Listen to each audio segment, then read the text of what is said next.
Around, in this moment, around 300 horses in training, thoroughbreds just unfortunately, but we have also Waho Association. In this moment, 57 Arabian, pure Arabian horses, unfortunately just for the show, but I hope in the future also for the races. So what's your role in the farm? So what are you doing? You are just monitoring or moderating? I am the manager and the trainer of the horses in Serbia, and we have a trainer in Hungary. And in this moment, I'll be also the manager for the breeding, and that's it. I'm the manager of the farm. That is my role in this moment, and trainer of the horses.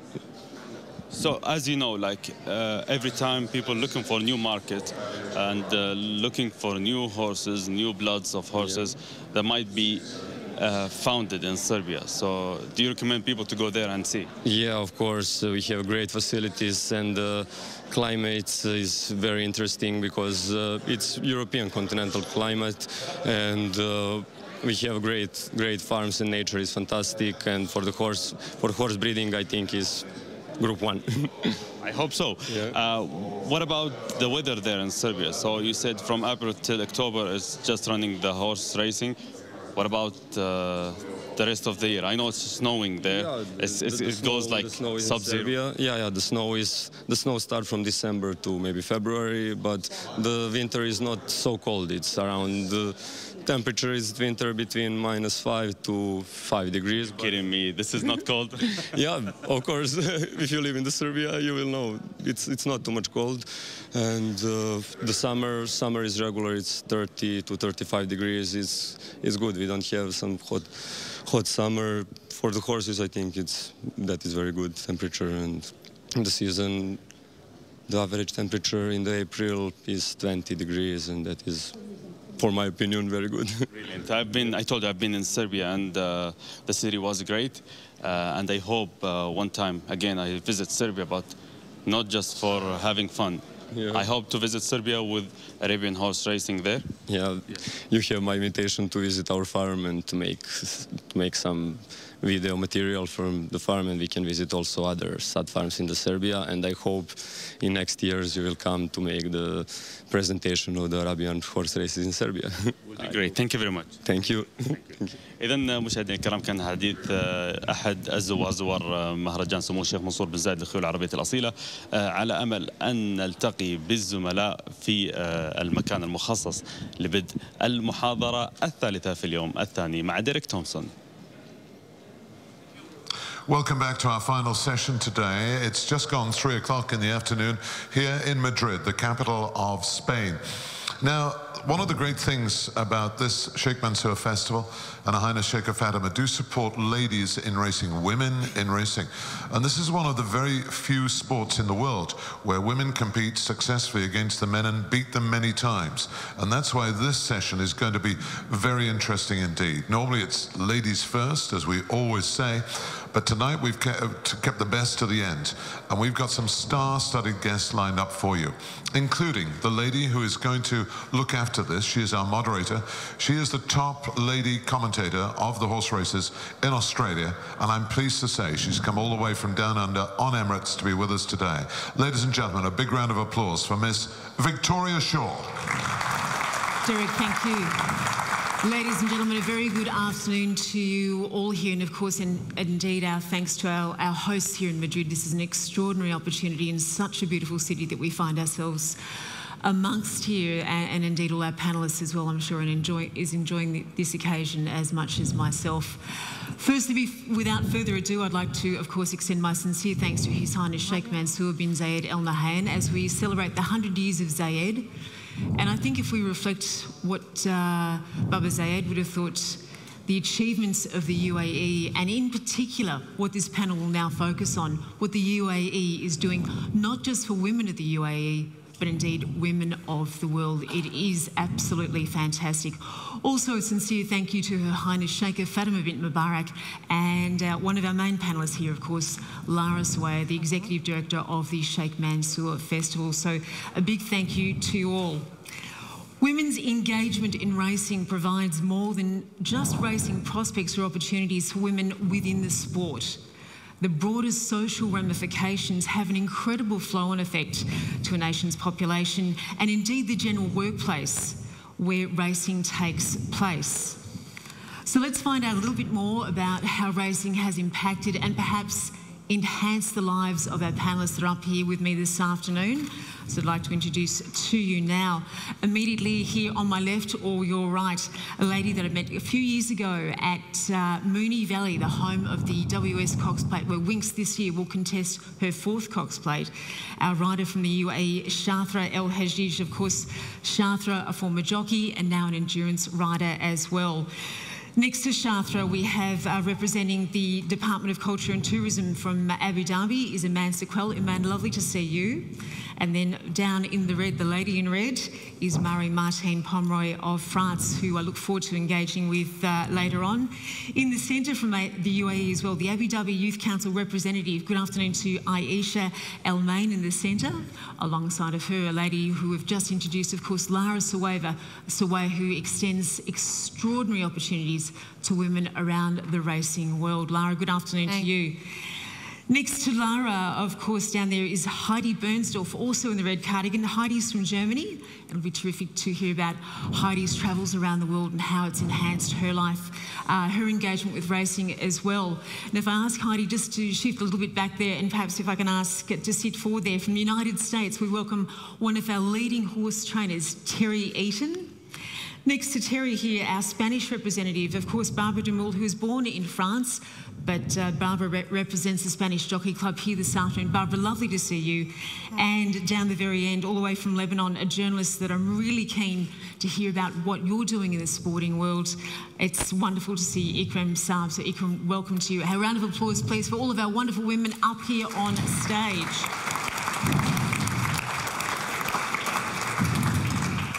Now, Shatra, if I can start with you, we met a few years ago. Yeah. You were riding in the Sheikh Fatima, the first one that we had in Australia at Moonee Valley.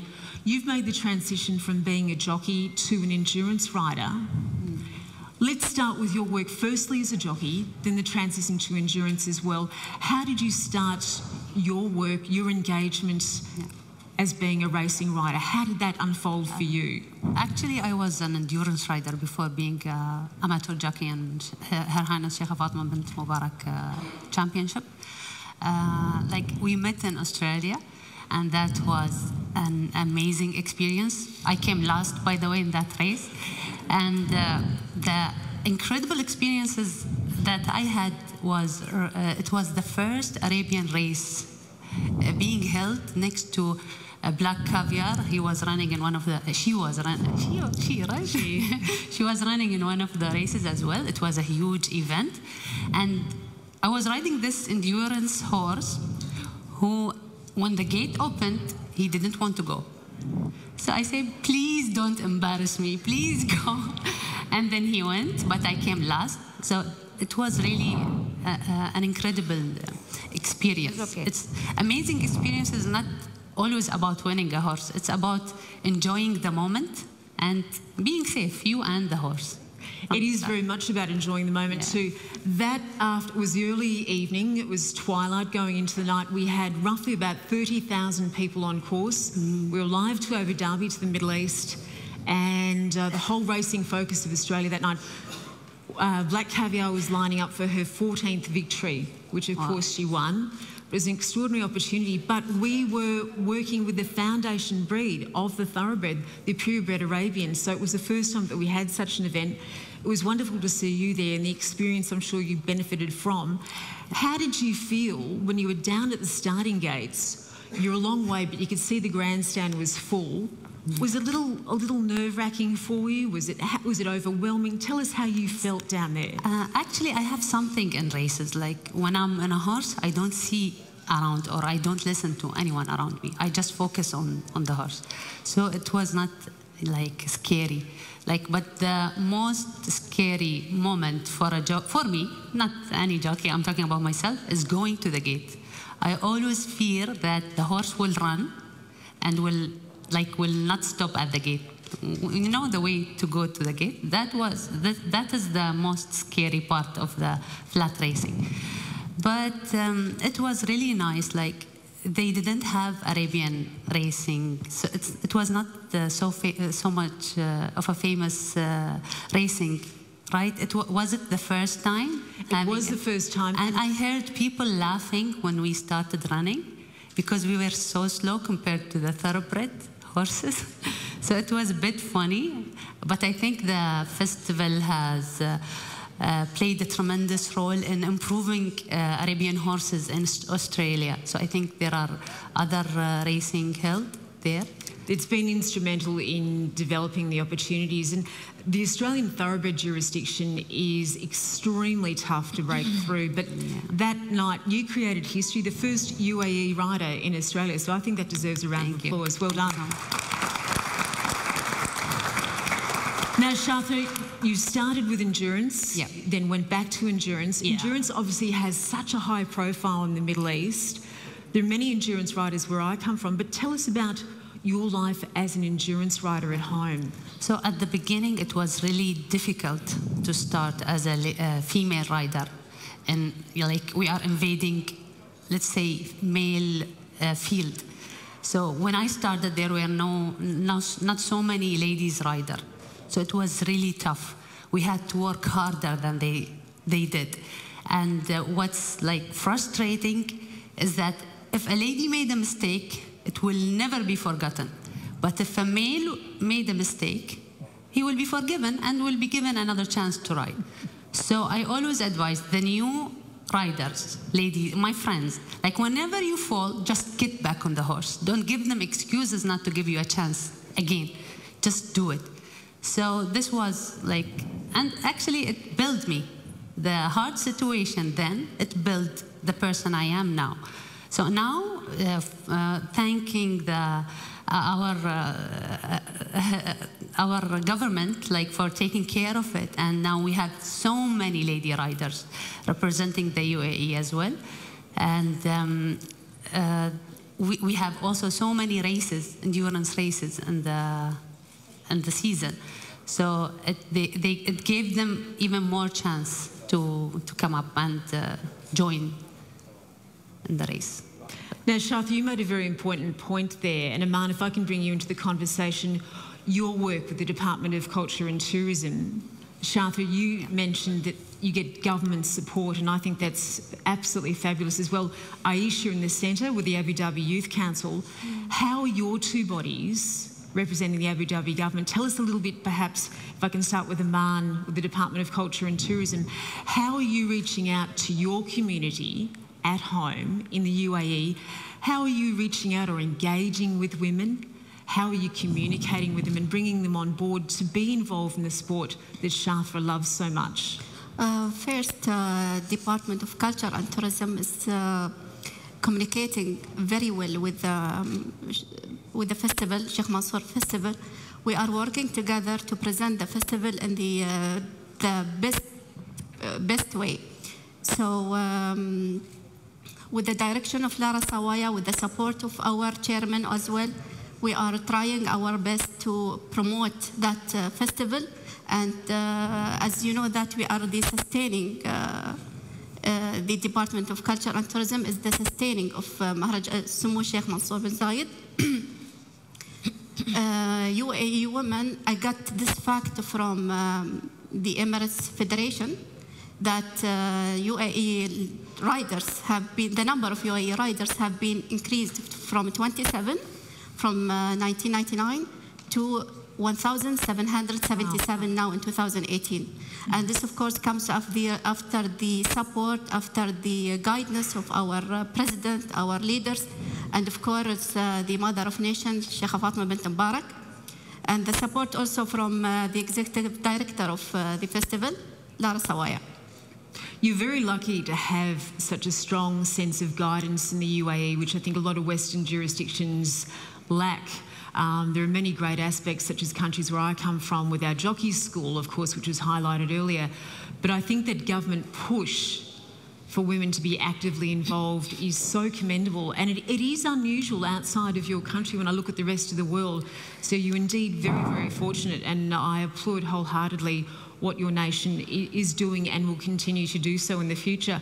Aisha, in the centre there with the Abu Dhabi Youth Council, how are you communicating to the younger people in the UAE? How are they getting engaged or finding out about opportunities, whether it be with racing or endurance? And I think the other thing too is we look around here in Spain, and even where I come from now, more people are living in apartment buildings. So many of us years ago, many of us grew up on farms where we had a horse in a paddock. That access, that ability to reach out and touch an animal and have that instinctive opportunity as a youngster, for many of us is now gone or doesn't even exist. How are we opening up the thoughts of young people to be involved with animals from the ground up? How is that happening at home? Okay, before I start, I just want to say I'm incredibly humbled to be sharing a stage with these incredible women, so I'm very thankful for that. Sure.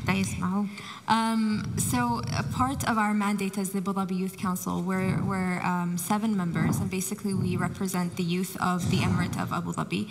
And part of what we do, part of our objectives is to be the voice of the youth, to present the youth with opportunities that would otherwise not be so clearly found to them. And especially when it comes to endurance racing and things like this, I think the leadership has very clearly and efficiently paved the way for a lot of the youth to even be able to be part of something like this. So what we do, what our goal here to do is to help the youth just be aware that this opportunity exists, and especially young women nowadays, because the opportunities are there. It's just a matter of breaking the doors and going for it. And that's all that, and at the end of the day, it's also about empowering the youth as well and being their voice. How do you find the reception is from the border community? Do you find that young women are coming forward and asking the question, how do I get involved? Or are they a little bit reluctant perhaps? For many of us, our start in racing, myself included, that began with an interest or direction from our fathers. Yeah. So to be on this panel representing women, so many of us have our fathers to thank who helped guide us and shape us. I can see Sharthra shaking her head in agreement there. Your dad, was he instrumental early on for yourself? Exactly, yeah. Sorry for interrupting, but it's really a good point. As I said before, it was really difficult for a lady to invade the world of men. So I had to have this strong man behind me, supporting me, to think that I'm not less than anyone in this field. It was my father who, like, he took my hand and by himself and registered me in one of the equestrian clubs to start my first riding lesson. And he kept supporting me all along the journey. But he passed away recently, so it was really difficult time, but I'm continuing pursuing my dreams that he was supporting me to do. Well, I'm very sorry to hear that, but I'm sure that he is very much here with you today and wherever you are in the future. So we certainly have your father to thank, and indeed many of us do, for that early guidance in our lives as well. Now, Rabia's just joined us up here on stage. Rabia, lovely to see you. You would prefer to speak in French? En français, oui. En français, oui, je préfère. I'm just cueing my translation here, so I apologise. Hello, this is English translation. Hello, English translation, lovely. Now, Rabia, of course, Rabia from Morocco. Rabia est marocaine. Rabia, you're having trouble with your... Est-ce que vous entendez bien? Oui, très bien. Okay. Très bien, merci. Rabia, lovely to see you. Now, of course, your husband, Ezzedine, is here with us as well. Where is Ezzedine? I can't see him. Hello, Ezzedine. Lovely to see you. Our wonderful veterinarian from Morocco. Now, my sound has just gone out, unfortunately. Rabia, you're a prolific owner in Morocco as well of Arabian racehorses. Tell us a little bit about that. Tell us about the horses that you have that are racing.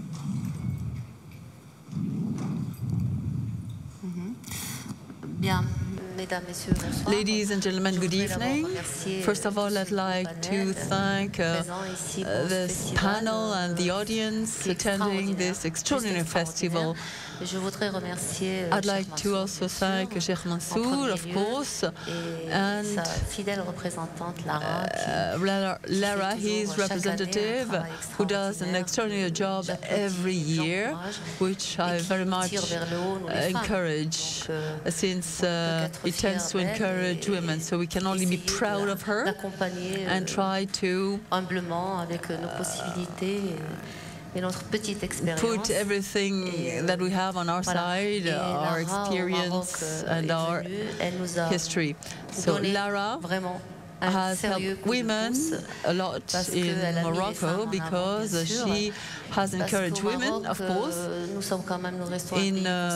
Morocco is a conservative country, just like the United Arab Emirates, and there's limitations for women to access this profession. But since my husband is passionate about horses and races, I am forced to learn on a daily basis. And as far as Morocco is concerned,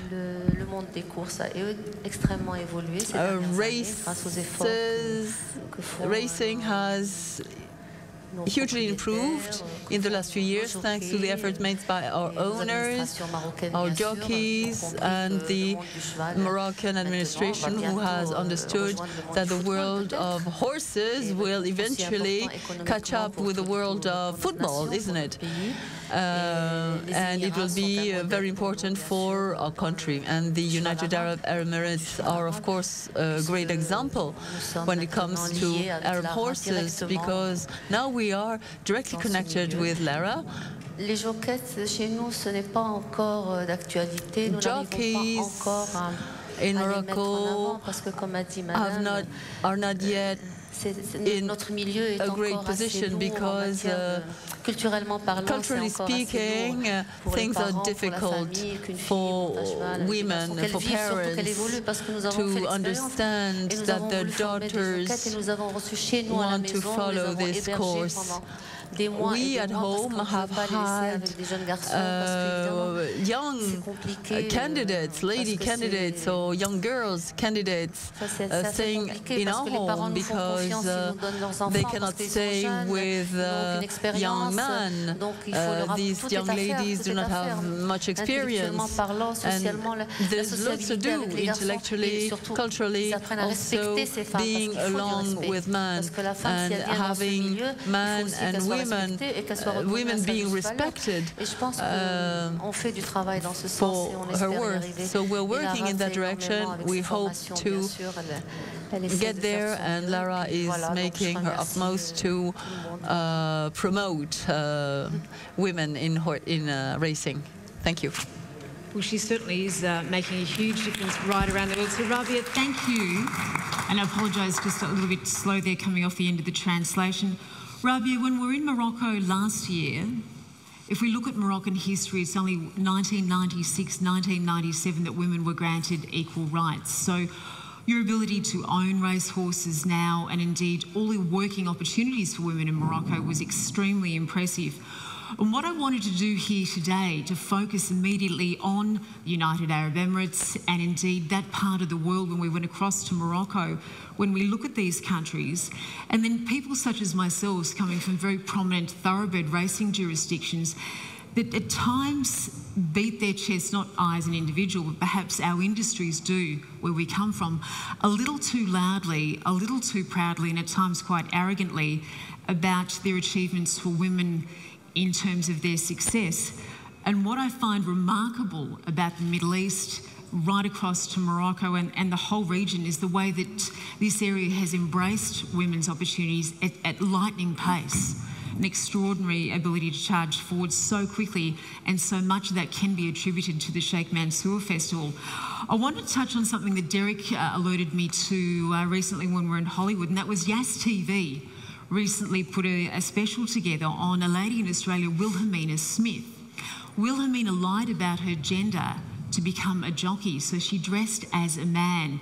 Briefly, Wilhelmina was born in the late 1880s and was abandoned by her father in Western Australia. Her mother had died, and she had to lie and pretend she was a boy to obtain work, otherwise she would have starved to death. She ended up riding in far north Queensland in the 1930s and 40s as a jockey.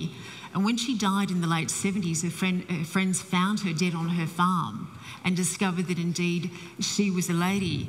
If I look at the timeline that Australia came together as a country in 1901, and there was Wilhelmina lying about her gender, and then we look forward to the year of 1982, where in my country there was a white line painted on the ground that separated women and men at a race course, which is just absolutely terrible. And I think about the time frame of the UAE coming together as a nation in 1971 and the achievements that you have driven for women in such a short space of time really does usurp so many Western racing jurisdictions, and I believe puts them to shame. So I wanted to say thank you for my own engagement here today, but I think to you all, what you're achieving as a nation and the whole region is extremely remarkable. If I can head down the end there to Ikram from Lebanon. Ikram, lovely to see you. We've only just met earlier on. Now, Ikram, you're happy to speak in English or in Arabic? Arabic. Arabic, I'll just put my... Now, Ikram, your work as a racing journalist, how long have you been covering sport, or is it just racing that you focus on in Lebanon?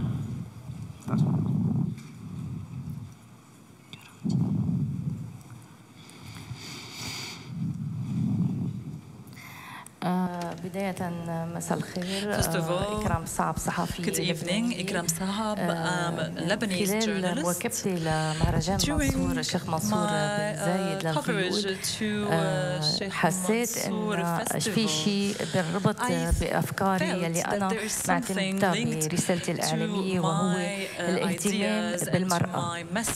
أنا شوي عندي اهتمام بإعلام المرأة، بإعلام النساء، ومن ضمنها الاهتمام بالفروسية للنساء. وكبت هيدا المهرجان من أكثر من 4 سنين. عم كون موجودة بكثير من الدول يلي هن موجودين فيه. هيدا الشيء عم بخليني كمل أكثر وانشد أكثر إني أكتب عنه أكثر، لأنه أول شيء هو قامة دولية، قامة عربية للمجتمع الشرق الأوسط والخليج العربي، ولنا كلنا إننا بنوجد بكل الأماكن. والملفت جدا فيه هو وصول المرأة الفارسية الإماراتية يلي نحن جميعا كصحافة عربية وبعتقد دولية عم ندعمها. يعني هذا الشيء بيكبر القلب، بيبيض الوجه إنه يكون في عنا فارسات إماراتيات عم بينزلوا على المحافل الدولية، عم يتبوأوا مناصب عليا. طبعا يعني هون بدنا نسمح لنفسنا نشكر الدولة الكريمة، نشكر دعم طبعا في دعم كبير حتى توصل المرأة الإماراتية الفارسة لهذا المستوى. الشيخ دعم الشيخ فاطمة بن مبارك، دعم الشيخ منصور. أما أنا كصحفية على أرض السباق كثير في شيء يعني بحسسني إنه المرأة موجودة وبقوة وعم تعطي نوع من التوازن والمساواة بينها وبين الفارس، سواء من لبسها، سواء من البطولات اللي عم تحتلها، سواء من المراكز اللي عم توصلها بسباق القدرة أو بسباق السباقات. وهذا الشيء كمان جدير بالاهتمام، إنه نحن من خلال مواكبتنا دائما عم نكتب عن هذه النقطة، إنه المرأة عم تتبوأ مناصب بالسباق ومراتب كثير عالية. هذا الشيء أنا حابة أقوله إنه بينعكس علينا نحن كلنا كنساء، بعتقد إن كنا صحفيات ولا غير صحفيات. يعني نحن عم بيعملوا مساج حلو بطولات وفي تعامل أنثوي جميل على أرض الواقع. يعني أنا كثير شفت مرة بمراكش إنه كيف حتى في حنان بين المرأة الفارسة وبين الحصان. يعني في حدا مرة شفت عم تبكي من الفرحة فازت، فأنا يعني حسيت قديش هوني في انجذاب بالفارسي حتى بالتعامل مع الخيل. أمور كثيرة أثبتتها المرأة بكل الدول وأثبتتها المرأة الإماراتية بشكل خاص من خلال هذا المهرجان يلي نحن عم نتابعه إعلاميا. طبعا أنا بيسرني إني أتابعه إعلاميا وأنقله لكل مش بس للبنان بحكم عملنا بالميديا بالصحافة الإلكترونية بالسوشيال ميديا. نحن سعيدين جدا إنه في كثير إقبال ومتابعة معنا لهيك أخبار وقت اللي بنحطها عنا بصحفنا بلبنان. وهلا ما بقى فيني أقول بس بالصحف اللبنانية، صارت الصحافة الإلكترونية منتشرة بكل الأماكن. نحن كثير بنعطي اهتمام. نحن وقت بيصير في امرأة عم توصل لمناصب سواء لبنانية أو عربية أو إماراتية، طبعا الطابع الجغرافي أو عالمية، نحن كصحافي وخصوصا عندي أنا عندنا كثير من الاهتمام لهذا النوع من البطولات. فبتمنى إنه هذا المهرجان دائما يبقى ويستمر ويرفع من اسم الفارسات العربيات والعالميات للعالم. بدي أقول إنه عندنا كمان نحن بلبنان فارسات. أنا كثير استضفت أوقات عندي ببرنامجي بحكي عن المرأة الناجحة، استضفت فارسات، ولكن للحقيقة يعني إنه الدعم يلي عم تتلقاه الفارسة الإماراتية من خلال متابعتي إعلاميا لهيدا المهرجان جدير بالاحترام وجدير بأنه ينكتب عنه، جدير إنه يمثلنا كلنا كمرأة بالعالم الشرق الأوسط والخليج العربي. It represents us as women in the Arab world and in the Arab Gulf. Thank you. Ikram, thank you. I really think it's that level of respect. بعد بدي أضيف شغلة، بدي وجه. I would like to add just one small thing. I would like to salute and I would like to thank the women champions and the women who accompanied us in this festival. And I mean by that, Mrs. Lara Sawaya, the executive director of this festival. And this is the greater message that women can. Whenever there is a will, there is a way. And this festival is of course an example and is successful thanks to the efforts of His Highness Sheikh Mansoor and Her Highness Sheikh Fatima and of course Mrs. Lara Sawaya. Thank you all. Ikram, thank you. That was a very important point that Ikram made as well. It's that level of respect. And so many of us, for whatever aspect of racing that we represent, I work in broadcast, so I'm the only woman in Australia actually broadcasting races live on air that go to various other countries as well, which Shatra said, respect from her father as well. So many of us out in the field, and I notice this particularly in Western jurisdictions, the lack of respect. And I think what's conveyed, the ladies are conveying up here, and what we experience from everyone that we interact with here in the room is so very, very enjoyable and a really big part and feature of this festival, particularly when it travels around the world, the message that it sends, and that is certainly one of respect that I think we all enjoy and appreciate so very, very much. Ikram, if I can just touch on further just a little bit about racing in Lebanon. How big is racing on the general social landscape of Lebanon? If you could just briefly tell us a little bit about that.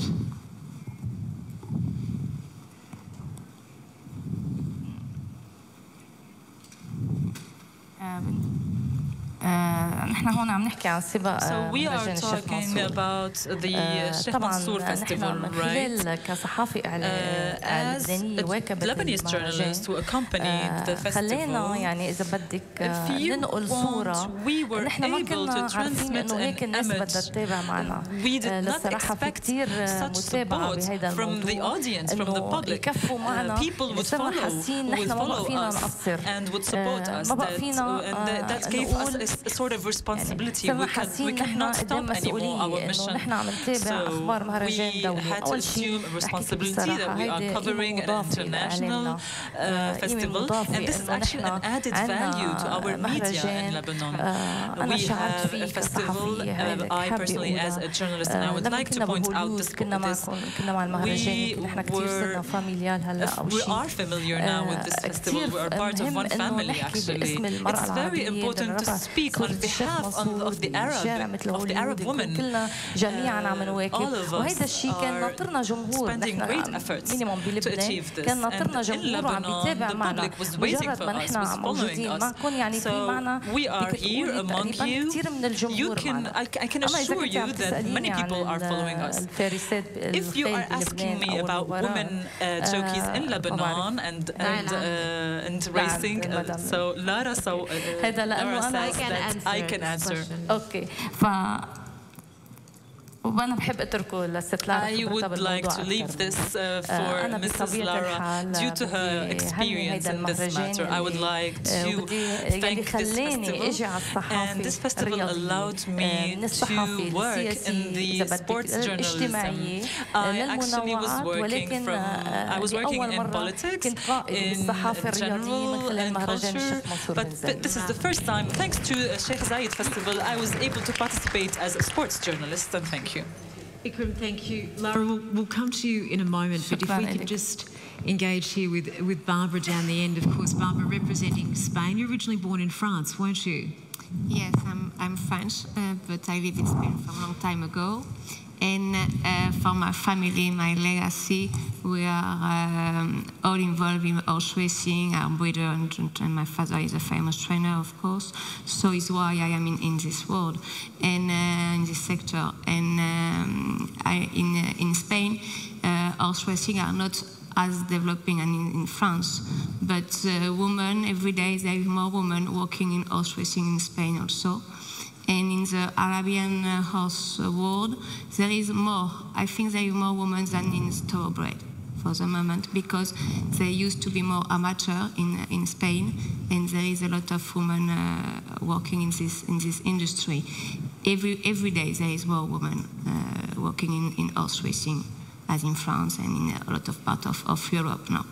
And I think this is very important for horses, because they are a different, I think, a different emotion and a different relationship with horses as with men. No? And we can see in a lot of trainer, women trainer, as in France, are Karine or Van der Bos, we know very well her, and there is in Spain there is some jockey, some ladies jockey also, but not there. Every day I think there is more. But Barbara, at the moment you've got what, 3? Is it correct? Am I correct? There's 3 professional female jockeys or riders here in Spain. Is that the correct number? But not so much. Few professional. Just a couple of professional riders. There are a number of amateur riders. And you have quite a number of women riding track work, don't you? In Spain? In Spain. Yes, there is. I don't know exactly how much there are now, but could be 4, but no more professional. Now, if we look at your trainers table here in Spain, the second top trainer at the moment in Spain is a woman. She's based at San Sebastian, is that correct? Yes, in San Sebastian there is also a trainer woman. Yes, you speak about. Yes, I know her. Yes, there is some of them. Yes, there is a few ones. No, not like in France. Not yet. What do we have to do, and maybe Lara can join in the conversation here as well, in Spain? How do we encourage women to be involved in race? An event like Festival Sheikh Mansour is very important and is a model, of course. Because I mean that we can see that in UAE, in a lot of parts of the world, the ladies are improving and have every day a more important situation in the horse racing now, and maybe Spain could have to improve also for sure. And it's so important to have a race in Spain for ladies and to improve this industry. Is the Spanish Jockey Club doing anything in particular to entice women or encourage women, whether it be as a jockey, as a trainer, or what about female owners here in Spain? How many do we have roughly? Are you aware of those numbers? I mean, in Spain they are more involved in the during the morning for grooming, for training horses during the morning, but not the day of the race. No. Okay. There is a few, yes, there is. Encouraging the Jockey Club is in Spain, there is a new one now, so they are starting a new project, and I'm sure in the future they will developing more races for professional ladies. When we look at the beautiful landscape that is Spain, and there's so much history and culture, in modern times we're up against so many things, and of course the internet has changed life forever for all of us. How big an impact, broadly speaking, does racing make on the social landscape of a country like Spain? Your average person down the street, how knowledgeable are they about the sport? Are most people interested in racing in Spain, or is it a small percentage? I mean, Spain is a country with people love horses for sure, and you know it's one of the most important countries I think in Europe for horses, but more for endurance at the moment than for horse racing. This is true. The horse racing industry in Spain is not very important at the moment. We have just 3 racetracks. One is in Madrid, one in the south of Spain, in Andalusia, where we will go after tomorrow to see the race of Sheikh Festival. And we have another one in the north of France, of Spain, sorry, in San Sebastian. So horse racing in Spain, they are starting again. So women, of course, is normal. There is not so important in this industry at the moment for horse racing, but they are very important for example, for the Spanish horses. Or there is a lot of dressage. They do a lot of different sports with horses in Spain, and women are very one of the best riders are women. So obviously that mindset at home for a lot of women in a country like Spain, the engagement with a horse is not unusual when we look at some countries that are completely isolated from being able to have any opportunity about any animal husbandry or learning about animals. So that's almost second nature here to the culture of Spain. Yes, there is a lot of women that are breeders also. They are used to be a family, as you say, a family word. Yes, because your husband or someone of your family is involved in this industry, so women are involved in this industry. All right. Well, Barbara, we look forward to attending the races here in Spain. And once again, thank you very much for being our host country this year. It certainly is extraordinary. Terry, to you down the end, I can just see you there. I'm going to lean forward. Lovely to see you all the way from the United States. Of course, we've just basically backing up our runs here very quickly off the back end of the Dali Awards. Now, you've got some wonderful horses in work, and of course the wonderful Dream Pearl amongst many others. How long have you been training in the United States? I got my first trainer's license when I was 18 years old. Now, you've worked both with thoroughbred and Arabian horses? Yes. Okay, and at the moment, do you have a mixed stable, or are you just working predominantly with Arabian horses? No, at the moment I have a mixed stable. A mixed stable? Yes. Certainly. So, in your lifetime and your long list of achievements or races that you have won, how do you find Arabian racing, aside from the Sheikh Mansoor Festival, is making an impact for, say, women in the United States within the racing ranks?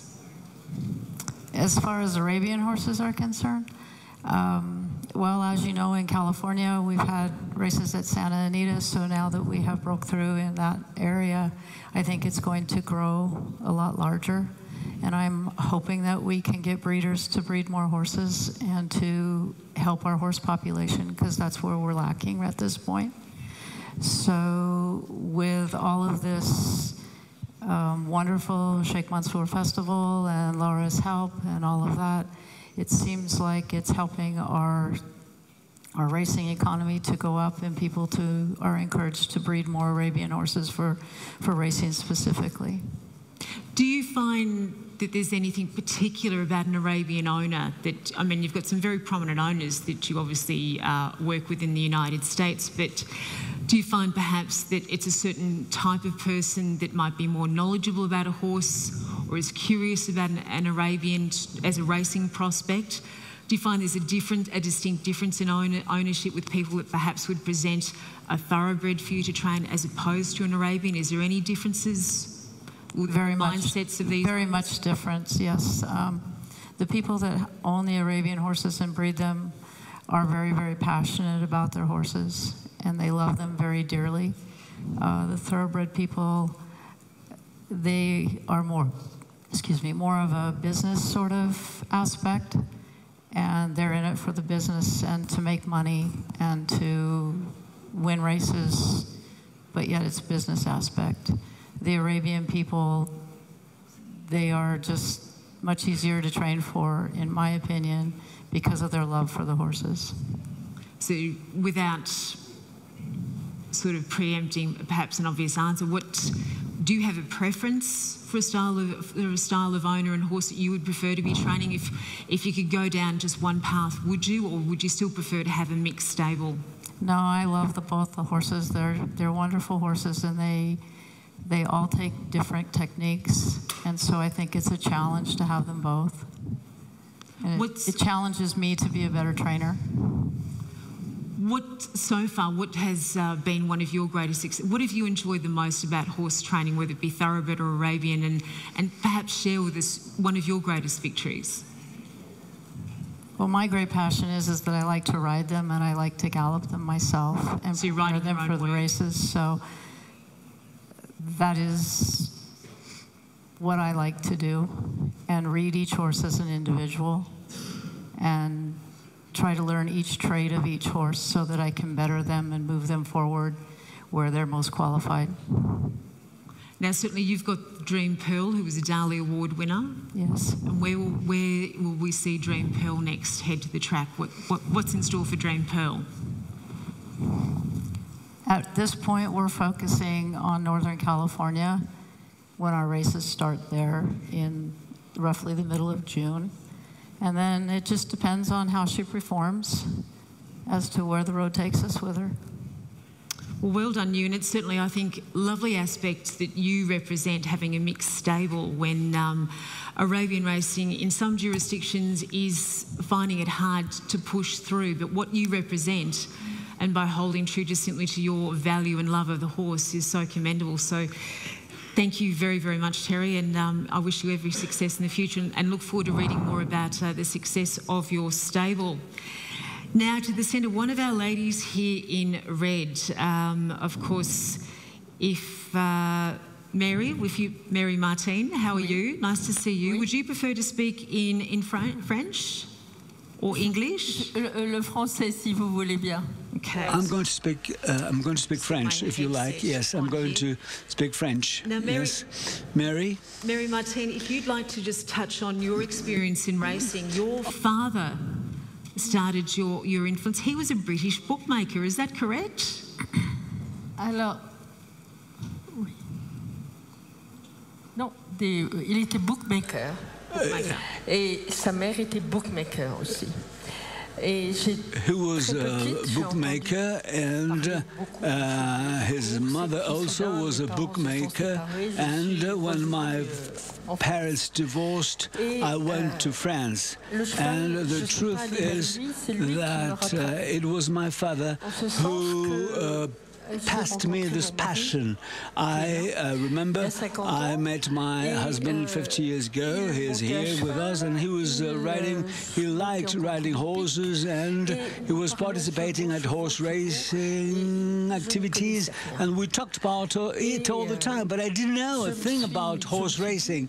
So I said to myself, well, you'll have to learn a bit of this, because this is a fantastic world. And I had the chance of going abroad, and with my husband went to a fantastic place. I went to Morocco. I went to a country where we have horses everywhere. The horse is always there, and I started riding on horseback, and I remember that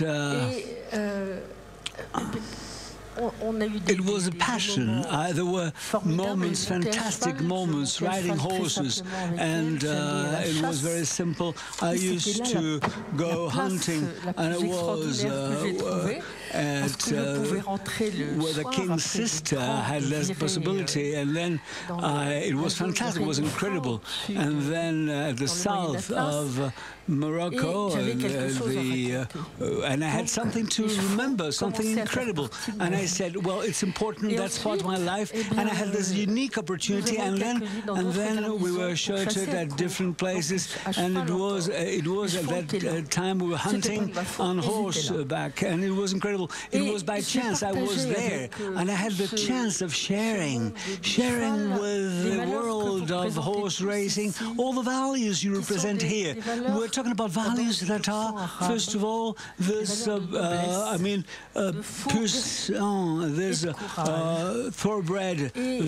thoroughbred, Arabic thoroughbred with the noble animal, the incredible animal with values that will guide our lives, because we have values that we find also in all the armies everywhere. And we talk about what I say, la cavalerie in France. It's all the horseback army, and it is very important. And this is extremely important, this cavalry. And it was incredible. It was by chance, because we went to some countries, we went to visiting some Gulf countries, and then 10 years ago, for the first time, we had the pleasure of meeting people I see here, and I would say thank you for making me discover this world. I'd like to thank the royal family. I would like to thank Lara, because I have learned, I have had the passion, and I have kept all those values, and I wish you to keep those values too, because those values are uniting all of us, and those are values we share. And the horse and the thoroughbred Arabic horse, it's peace, and that means love and peace. And I think what I wanted to pass as a message, it's the only thing I can say. Thank you. Thank you for this passion, and thank you for listening to what I'm saying. Mary Martin, you certainly are very, very passionate indeed. And I think one point that you made too, when you were travelling to various countries and to Arabic countries, the warmth and that sense of family that you experienced. And I know one point I'd like to make that we discussed earlier on, Mary and myself did, is that in many of your travels into to some of the Gulf countries, you weren't aware of that warmth until you experienced it. And Arabian racing achieved another world first this year. That certainly, I think, is a flow-on effect of that warmth. Karen Vanderbos, where are you? There's Karen, I'm going to ask Karen, she's got a hand, she might want to stand up and just give us a wave. The lovely Karen Vanderbos earlier this year created world racing history as the first woman or first female trainer to be invited by the Saudi royal family and race in Saudi Arabia. So, Karen, I just wanted to say congratulations. You have created history, but indeed also a huge congratulations and thank you to the royal family of Saudi Arabia and to Prince Khalid and his extended family that invited you in. This is an extraordinary first, and it's all thanks to racing the purebred Arabian. Would you like to share a little bit of your experience with us? And once again, what Mary Martin pointed out, it's that sense of warmth that you felt as well that we've also privately discussed that was just mind-blowing. Tell us a little bit about that. Well, it was a great experience to be invited and to go with my horse flying to Saudi Arabia. I got a very warm welcome there.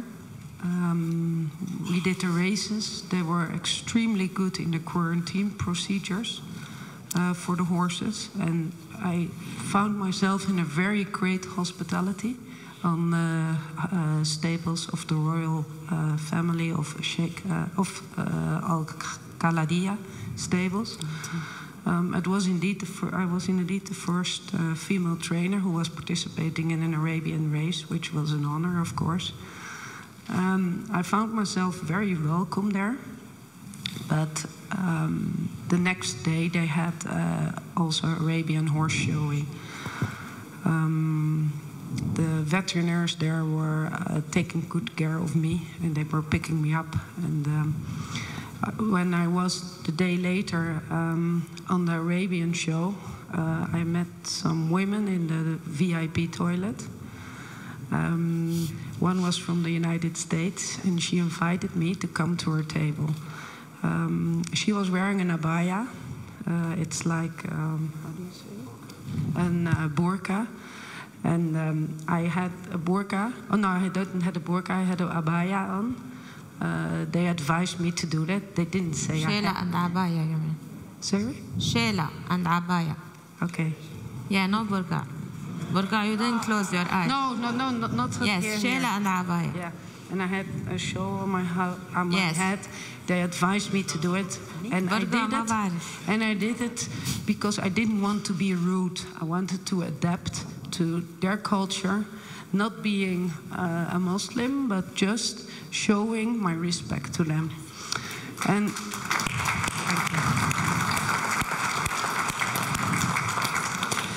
but what I found out was when I was in the table of the girls, they're wearing all an abaya, of course. They told me, listen, my husband, they were married with a Saudi Arabian person, and they told me, my husband says, okay, listen, you don't have to wear the abaya. If you don't want to wear it, don't wear it. But the girls told me, I want to wear it. I said, why? They said, well, it's so easy, you know, you don't have to take care of what you're wearing this morning. And you know, you find much more respect, and it's so much easier to walk over the street, and you are, they don't see you, you can hide yourself. And that was very nice when I heard that. And I was very protected in the private stables till I wanted to buy my own abaya because I was wearing a too short one. I looked silly. I just had the races, so I insisted to the veterinarians, and I said, please bring me. And they brought me to a village where they only have Saudi Arabians.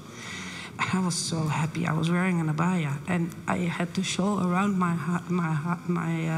my face, and just my hair protected. And so you were happy?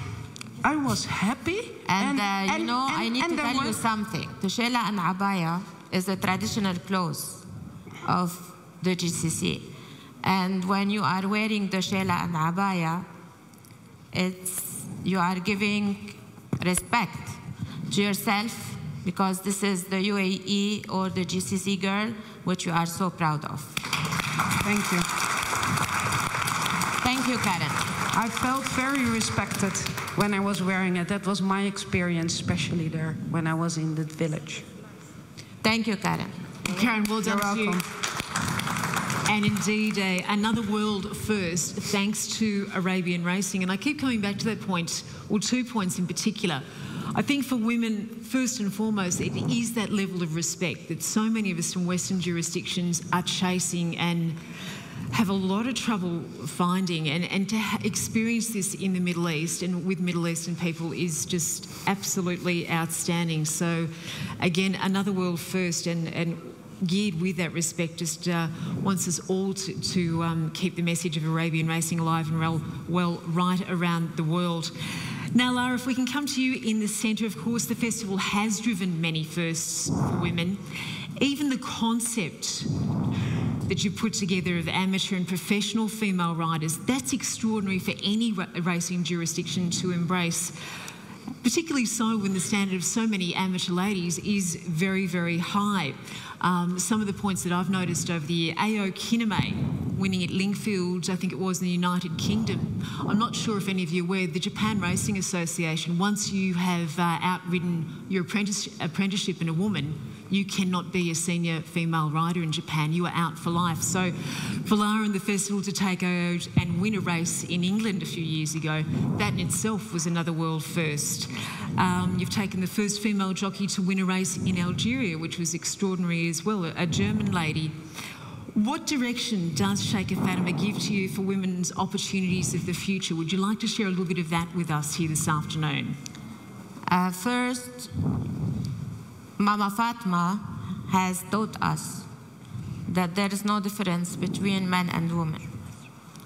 She has given every single girl and lady in UAE all her support, and the government, the top government, has given the full support for the ladies, and we have a very big number of ministers, ladies in the United Arab Emirates, as well as ambassadors, especially our ambassador of Spain is Dr. Hissa Ateba. She is the first ambassadress of United Arab Emirates lady in the world, in Spain. It's so important to look tonight at the number of ladies that are also in this forum. You can always see in the numbers of girls in the world are bigger than the number of boys in racing. I remember first we had Shadra and we had Fatma Al-Mirri, two ladies jockeys that Mama Fatma have full supported with, of course, my boss, His Highness Sheikh Mansoor bin Zayed, to travel the world and represent the United Arab Emirates. Fatma stopped, continued endurance. Shadra stayed for 2 years. She traveled the world having the UAE flag in her hand. I would also like to say we have other ladies jockeys here that are from the United Arab Emirates. Can I have Nof, Liazia, and Asma stand up, please? And can we give him a break? Our UAE team, every year, under the big support of Her Highness Sheikh Fatma bint Mubarak, Mama Fatma always wanted all the ladies to be in the front, going forward, and there's no barriers for ladies to be stopped, and especially the girls. We have Liazia Armaise, who's been awarded a medal of the UAE President Sheikh Khalifa bin Zayed with Sheikh Mansoor Festival this year, along with Alia Spouri, one of our UAE ladies team, which are not there, and they deserve a very big applause.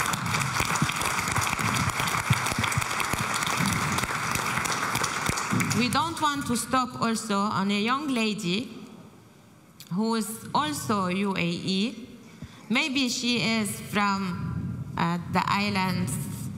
No, United Arab Emirates. UAE, yes. Not you. Yeah. I'm talking about Nisreen. I know. Nisreen, stand up.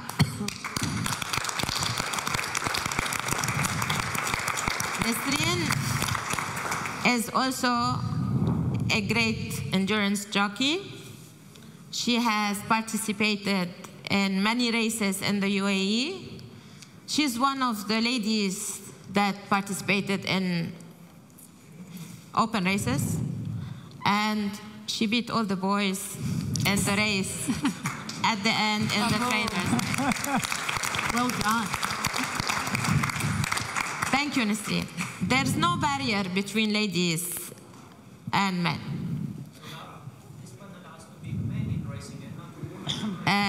I tell you something, Xavier.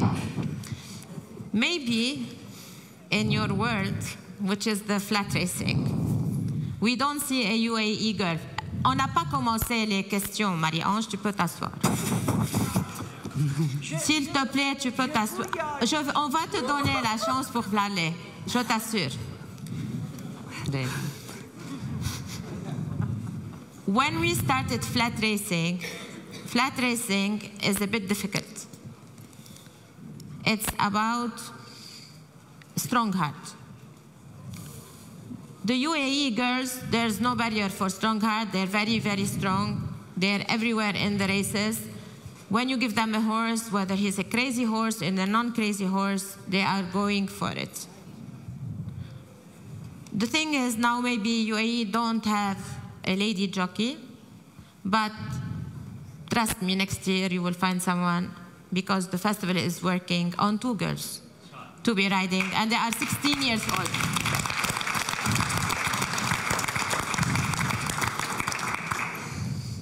Our collaboration with the Youth Council doesn't come from only a collaboration of supporting only the youth.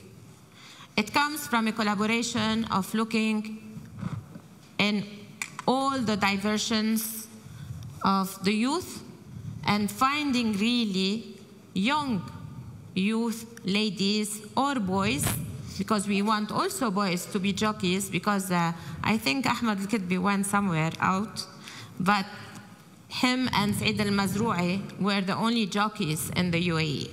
And we, until today, we do not have a men jockey, which we have to take him with us to represent United Arab Emirates in our races.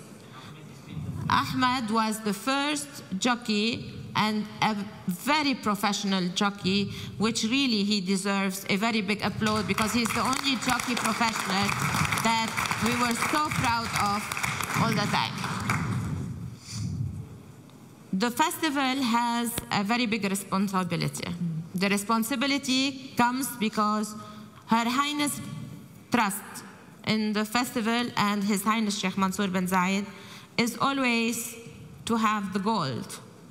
We aim for the gold. Our girls, I'm sure, and which we all wish them all the best, is to have them having gold team, because it's a CEIO Cup in Madrid. In flat racing, there's so many girls that really want to be involved. The platform which we have opened to this young generation is by creating a pony race, which we are so proud to have 3 boys, UAE, who are really flat racing jockeys, the son of Ahmed al-Kitbi, Muhammad, and we have the son of Hilal al-Alawi, Nasser, and Tahnoon. Can we give them an applause? Those young boys will definitely be representing our young ponies, young pony jockeys, who for one day being a pony jockey to an apprentice jockey. And this pony jockey holds a lady name, a young princess, Sheikha Latifa bint Mansoor bin Zayed Al Nahyan. Mama Fatma never taught us to just sit down and wait for opportunities. We have to look for opportunities. We have to make sure we go for it. There's a long way to go, but we are strong enough, and we're not the criteria behind not going and staying in your place is just very wrong. You have to go look forward and move ahead. We don't have a jockey today. Next year we will have 2 jockeys. We don't have a young pony jockey lady. Maybe we will have it next year.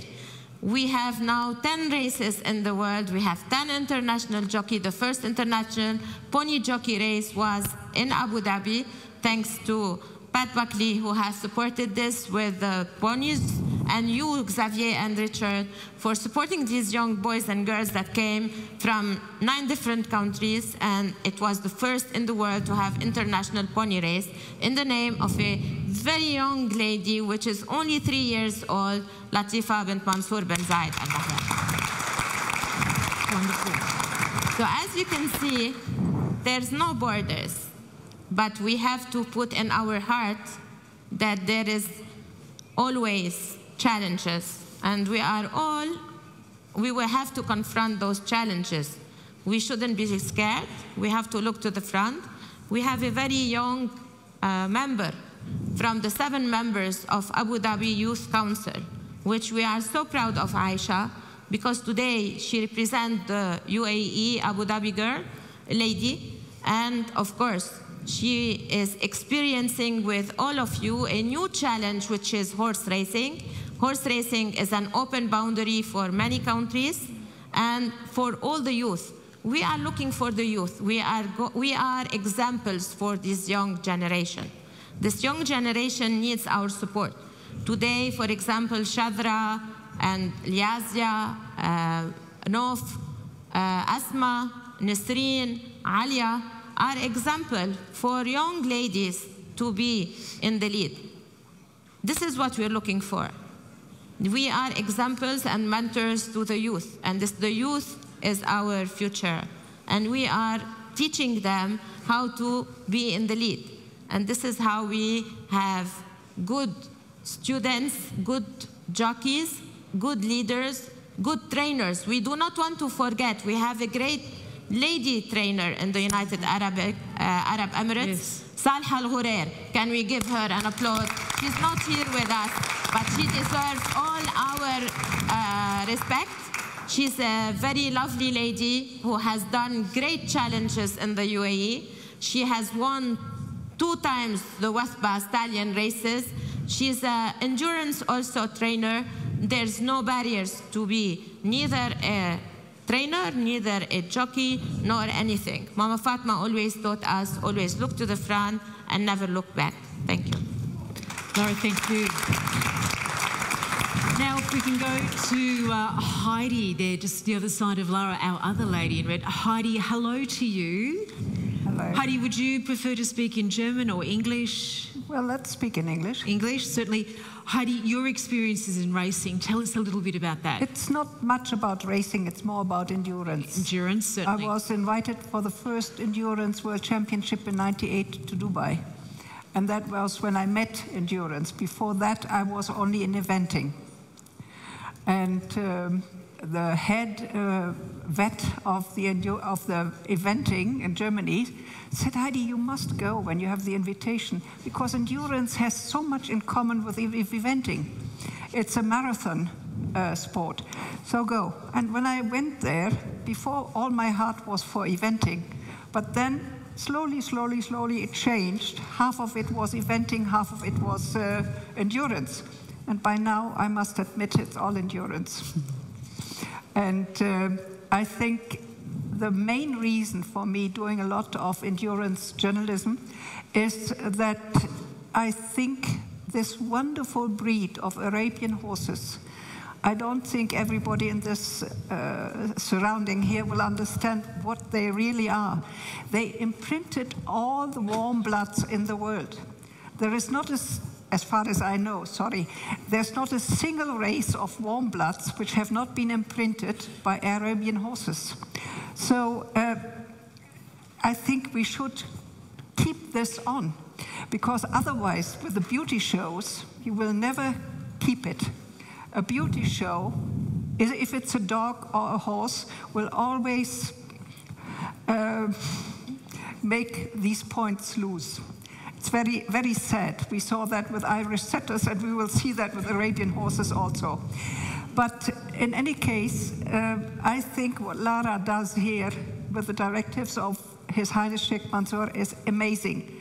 It's not only amazing for the ladies in these countries, which I hope they really, really admire what she does, but it's also amazing for everybody in the world who has any idea about horses. I mean, it's absolutely necessary. If she was not there, who would have done it? I mean, let's clap for Lara. I think she really deserves it. I want to take a small point, which I really would like to stress on. Before putting the panel, we have seen so many beautiful things in every single person that are on the panel. Those ladies that you have today have incredible achievements in their lives. I would like to look at my friend Iman Sayat. Today, Iman comes from a background of finance. She is the one who is responsible of the festival accounts in the Department of Culture and Tourism. She's a young lady that has achieved a lot. She's been promoted to a manager and to a business partner, which really looks after budgeting and after good business achievements, and especially for her success in what she was doing in the Department of Culture and Tourism. She was having the festival since maybe 5 years now.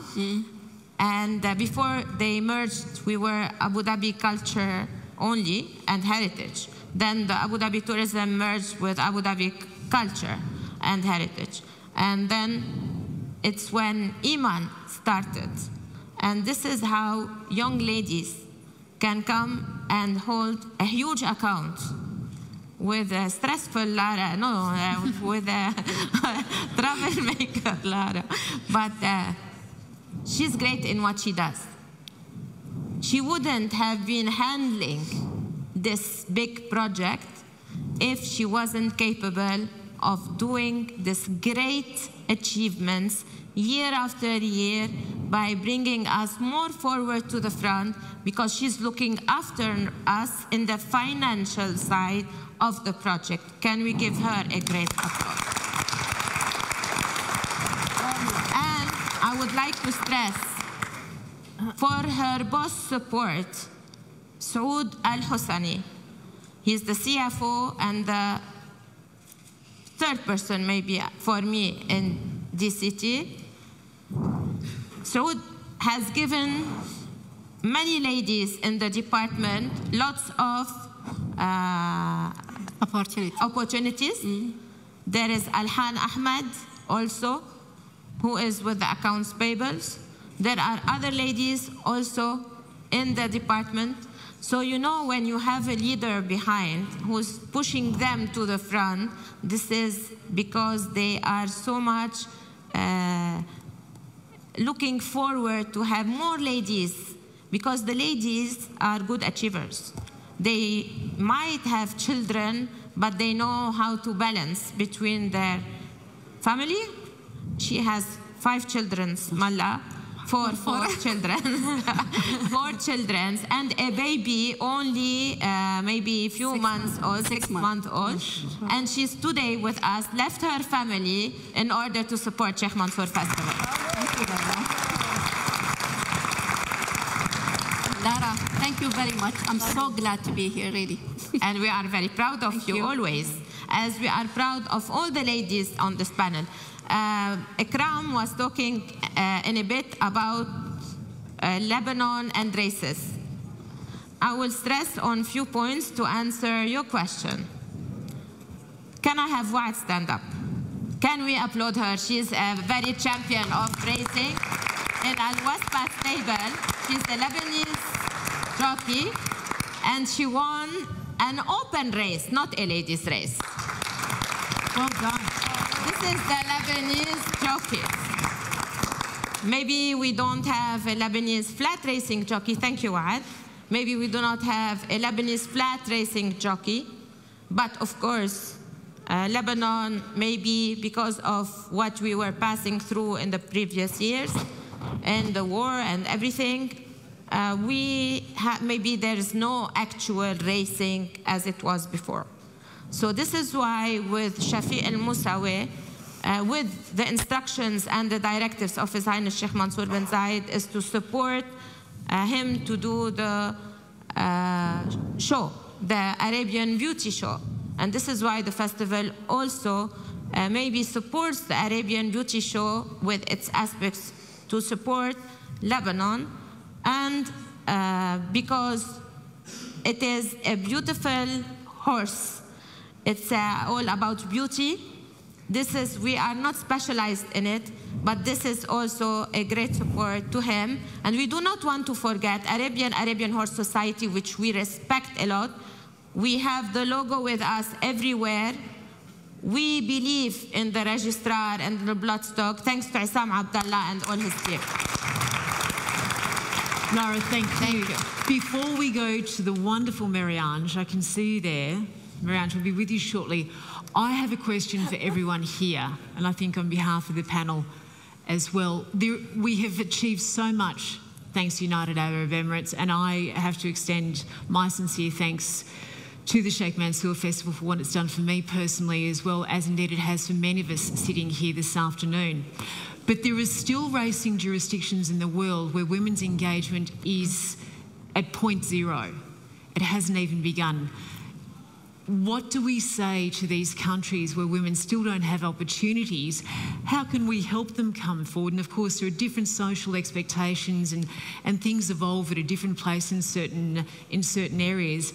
How can we look forward to seeing a level playing field for both women and men right across the world in racing? Does anyone have any thoughts or have any queries about other racing nationalities that we may not have here with us here this afternoon, or perhaps countries that you do visit that you're not seeing a lot of female engagement or opportunity? Victoria, I need to tell you something.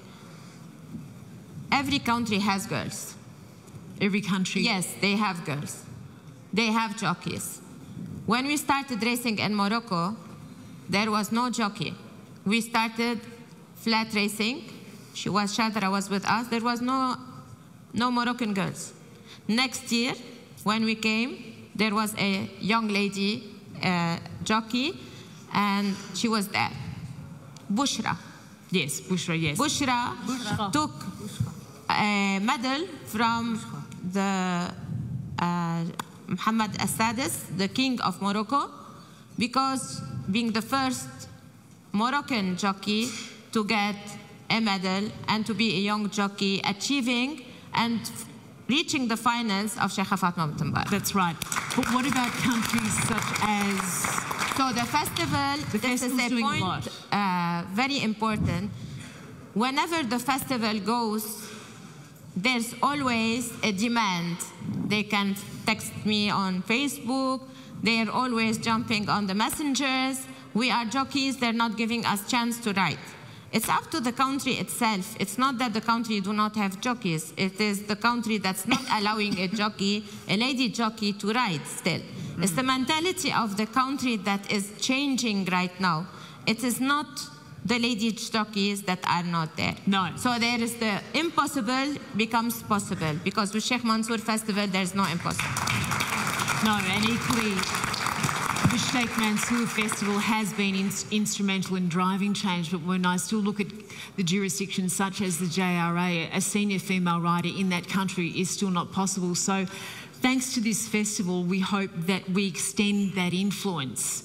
And perhaps when you go home to your various countries, that you look at your, perhaps, you know, the neighbours, the other countries around you, and see what's going on. And I hope that the respect of this festival does flow on. Now, Marie-Ange, down the front there. Bonjour. Je n'aime pas la Savoya. Je ne t'aime pas parce que tu m'as coupé dans mon élan.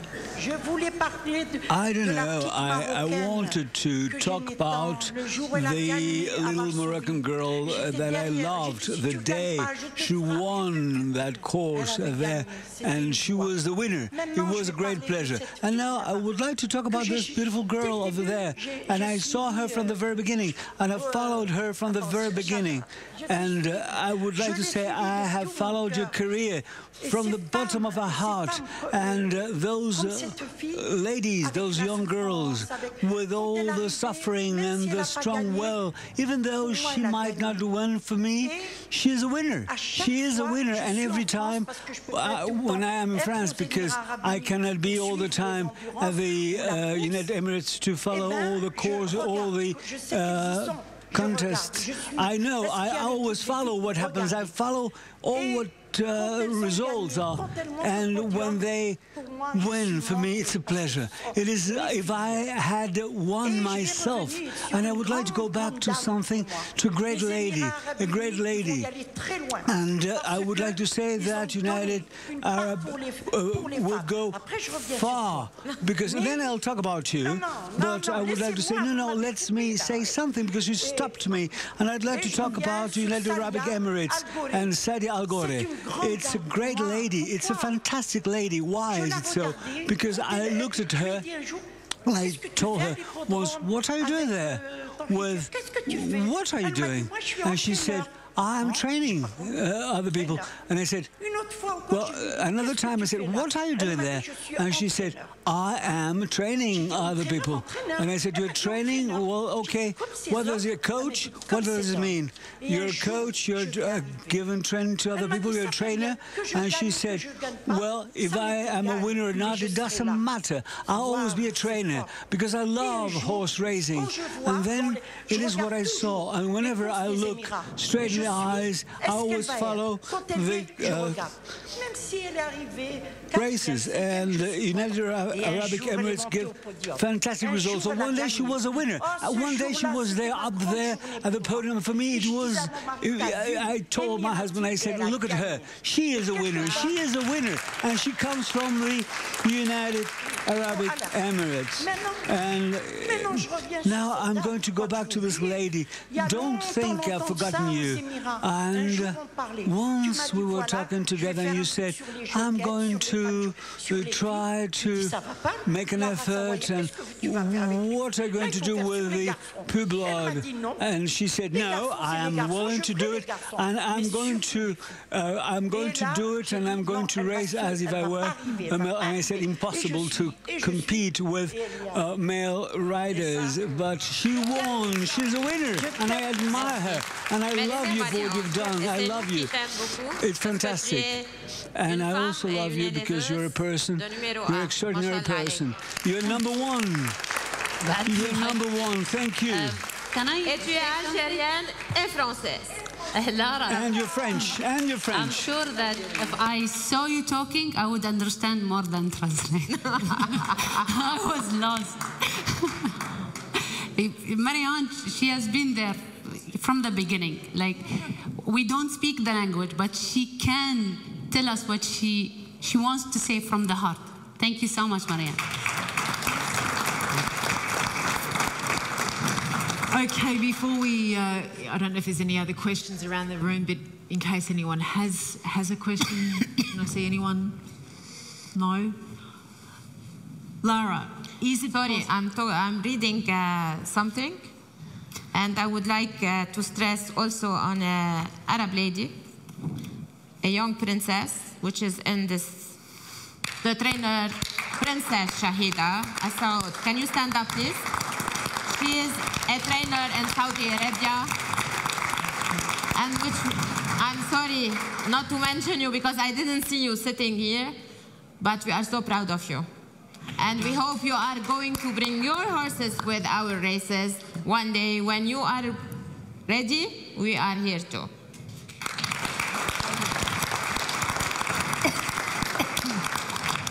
Okay, Derek, down the end there, nice to see you. Lara, just finally, and I believe in conclusion, Lara, is it possible for you to name, perhaps just briefly, what do you believe is the proudest moment, or is it a culmination of the last 10 years of the festival? What's been the highlight for you with women's achievements, thanks to the Sheikh Mansour Festival?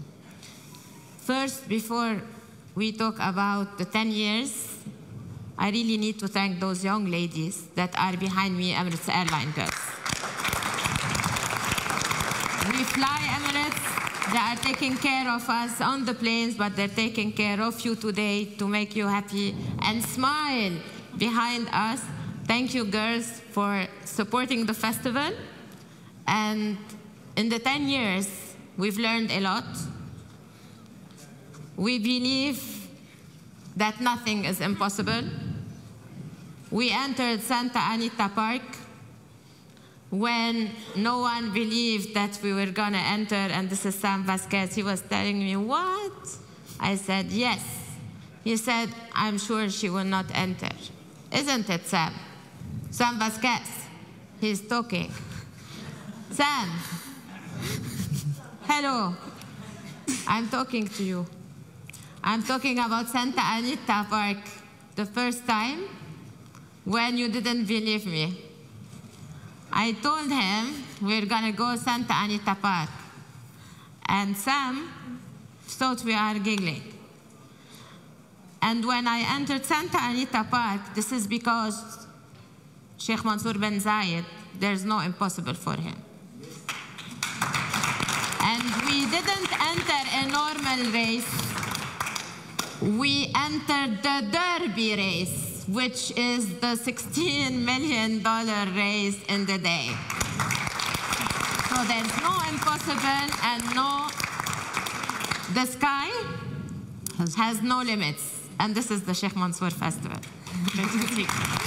Now, young man here in the front. أول شيء السلام عليكم معاكم أحمد اليماحي قبل كل شيء حبيت أشكر أم الإمارات الشيخة فاطمة بنت مبارك حبيت أشكر جميع المتواجدين من الحضور ودائما دور المرأة دور فعال في كل المجالات ودائما المرأة هي أمي وهي زوجتي وهي أختي وهي ابنتي فحبيت أشكر جميع الحضور فلولا أنتم نحن ما كنا موجودين فاشكري. My mother, my wife, my sister, I would like to thank everybody here. Excuse me. Her Excellency Lula Alawadi, lovely to see you. السلام عليكم. حبيت قبل أن نترك before leaving the session of today, في المقام الأول إلى صاحبة السمو الشيخة فاطمة مبارك على رعاية المرأة في كل زمان وفي كل مكان. شيخة فاطمة بنت مبارك. بتقرب الميكرو بليز لولو لا يسمعوك. في البداية بغيت أوجه الشكر إلى صاحبة السمو الشيخة فاطمة بنت مبارك على دعمها اللامحدود للمرأة في كل مكان. وأتوجه أيضا بالشكر إلى سمو الشيخ منصور بن زايد على هذا المهرجان وعلى ما وصلت إليه الخيول العربية من تقدم ملموس أخذت لها موقع على خارطة السباقات العالمية. وأشكرك أيضا سارة نارا سوايا بمجهودك وبتعبك وبصدقك وأمانتك في العمل. وأحب أيضا أن أتوجه بالشكر إلى امرأة سيدة إماراتية ليست موجودة معنا اليوم لها دور كبير لها نورة السويدي.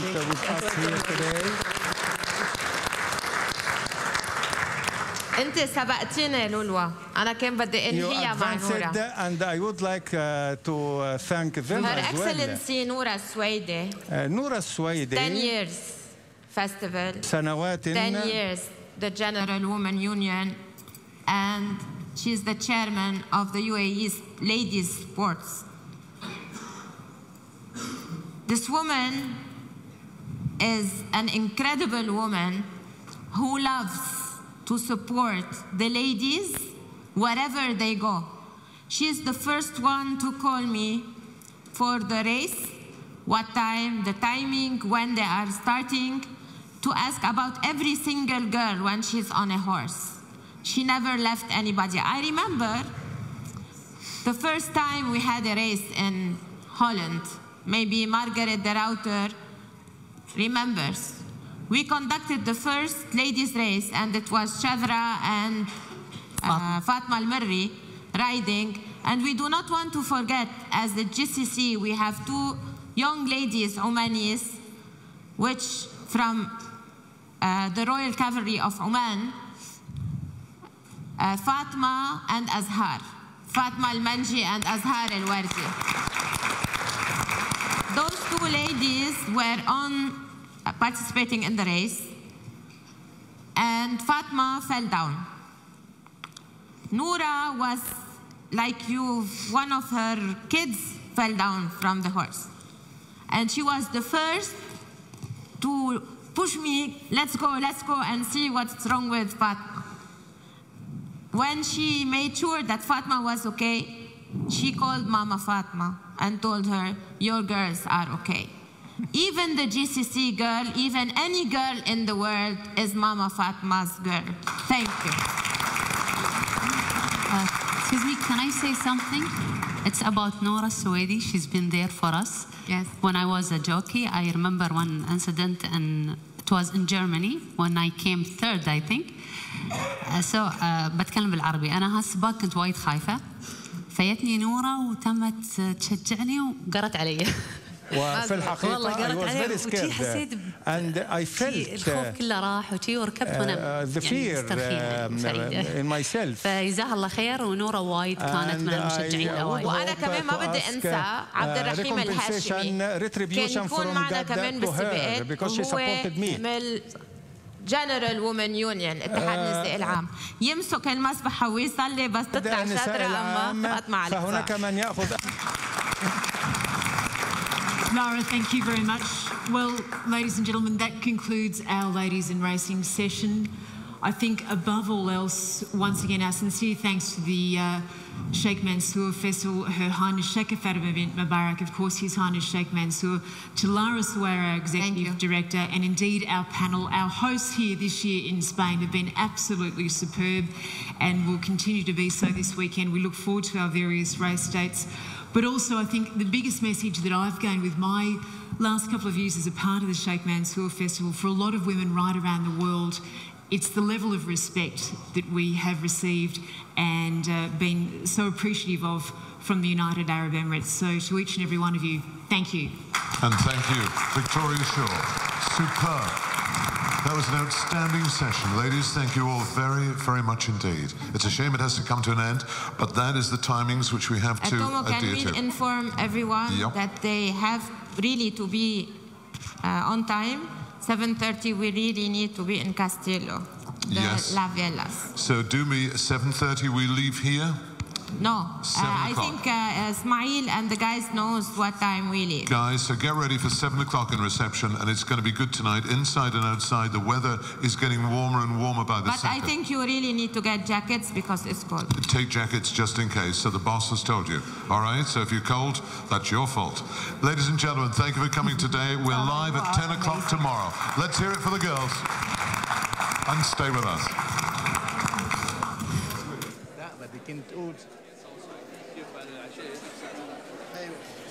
إذن ينتهي المؤتمر في يومه الثاني بعد انتهاء هذه الجلسة الخاصة بالسيدات، والحديث الشيق في 3 جلسات كانت على فترتين صباحية ومسائية هنا في العاصمة الإسبانية مدريد، وملتقى الخيول العربية الأصيلة الذي يجمع كل عشاق الخيول العربية الأصيلة وكل المنتمين للخيول العربية الأصيلة.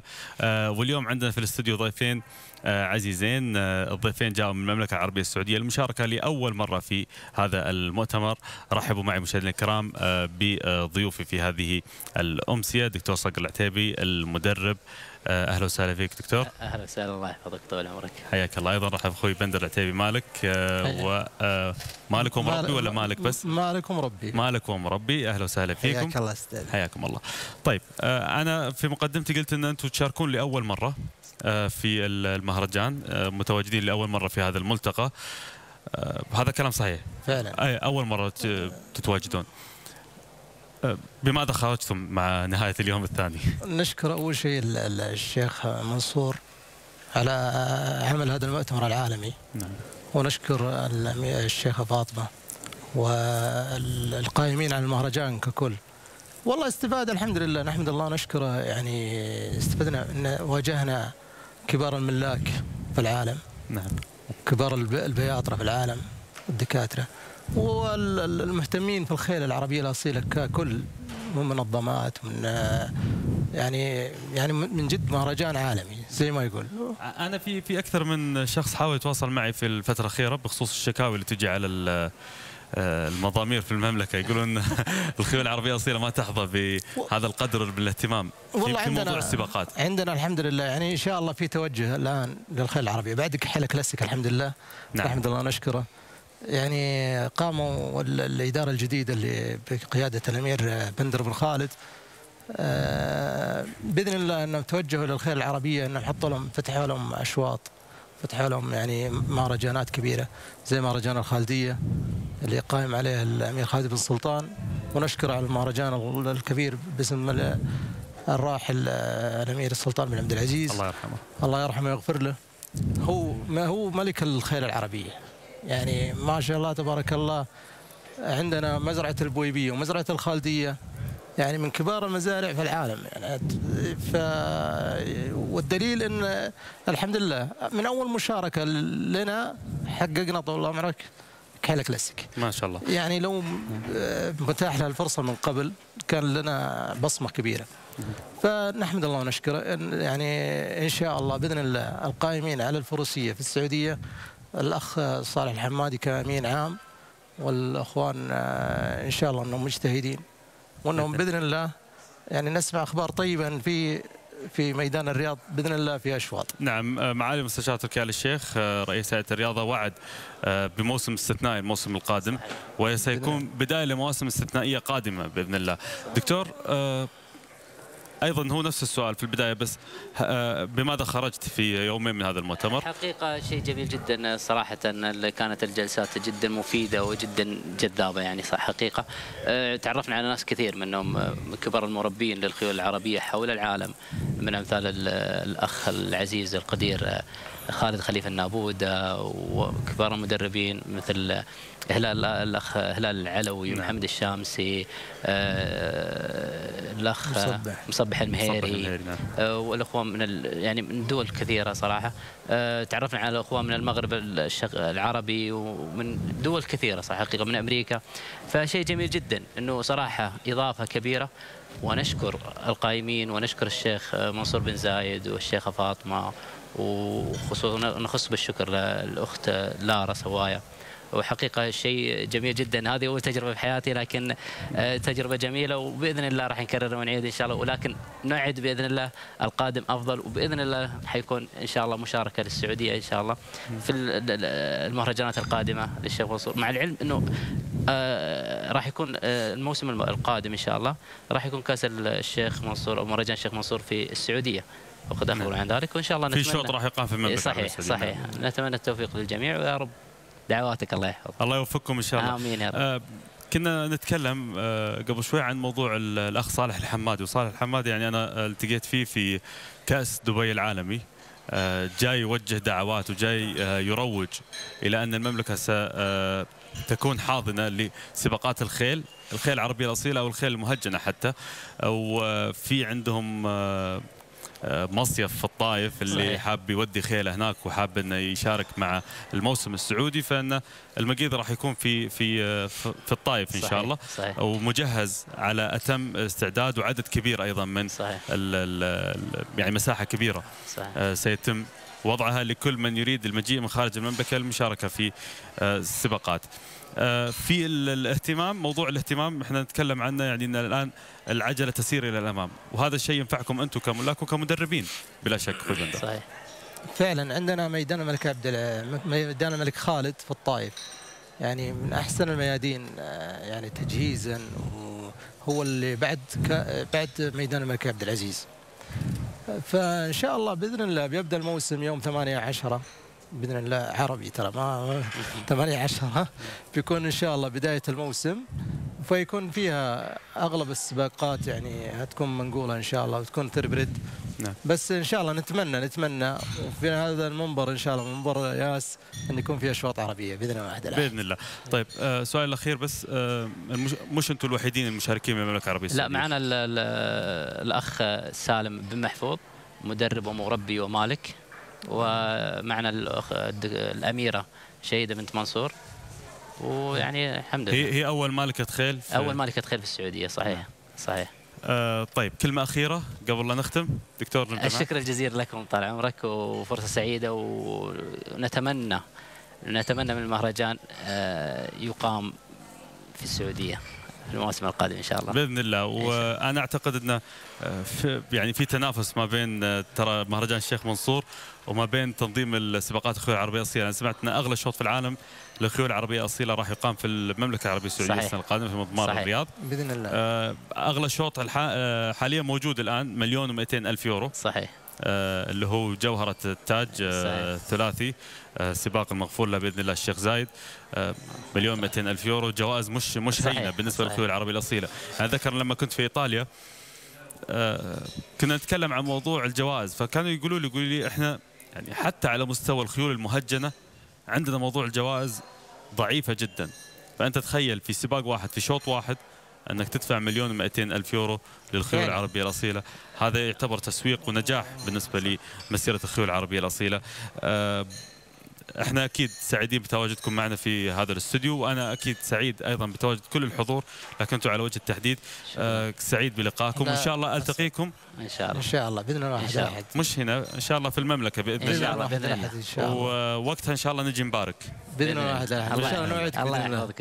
الله يوفقكم. بدر العتيبي مالك ومربي المملكه العربيه السعوديه، شكرا لك. حياك الله الشيخ. شكرا لك دكتور صقر العتيبي، شكرا لك على الشكر الجزيل. شكرا لك. الله يحفظك. شكرا لكم انتم ايضا مشاهدينا الكرام. اذا فعاليات اليوم الثاني تنتهي بعد 3 جلسات. غدا لدينا جلستين فقط في الفتره الصباحيه، تبدا في تمام الساعه 10 بتوقيت مدريد، في الحديث الذي سيكون عن محاور مهمة، وعندنا ورشة عمل راح نناقش فيها الكثير من المواضيع الخاصة بالمخرجات التي نتمنى الخروج منها من هذا المؤتمر في نسختها 10. شكرا لكم على حسن المتابعة. تقبلوا تحياتي أنا فريق العمل، من الإعداد محمد سوسة إبراهيم ريان، ومن الإخراج الزميل باسم إبراهيم، من العمليات الزميل وائل كليسلي. شكرا لكم على حسن المتابعة وإلى اللقاء.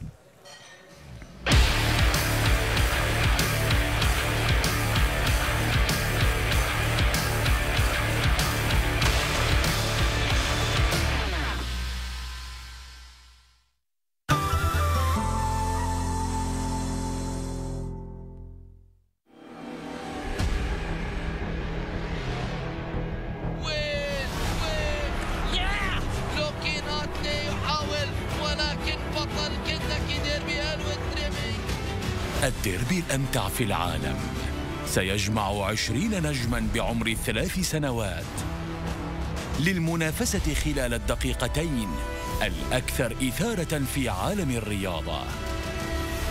لقب الجولة الأولى من التاج الثلاثي الأمريكي سيجمع نجوم سباقات الخيل من مدربين وفرسان للتنافس بكل شراسة لنيل كأس النسخة 144 من كنتاكي ديربي لتتويج بطل جديد في الساحة الأمريكية.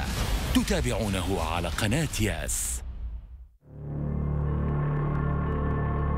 برعاية من مجلس أبو ظبي الرياضي. مضمار لونغ شامب يشهد إقامة سباقي 1000 و2000 جنس الفرنسي. منبع نجوم سباقات فرنسا، حيث يولد أبطال أعتى السباقات الأوروبية وأكثرها قوة وإثارة. أولى سباقات فرنسا الكلاسيكية، أبو ظبي جنس 1000 و2000 على قناة ياس. حدث هو الأجمل يعود بنا لزمن حياة الأجداد، عندما كانت الأشرعة البيضاء تزين زرقة مياه الخليج. 50 ميلا بحريا من المنافسة في عرض البحر، وصراع للتتويج باللقب الأغلى. فعالية استثنائية تمثل جمال الحضارة الإماراتية العريقة. سباق القفال للمحامل الشراعية على قناة ياس.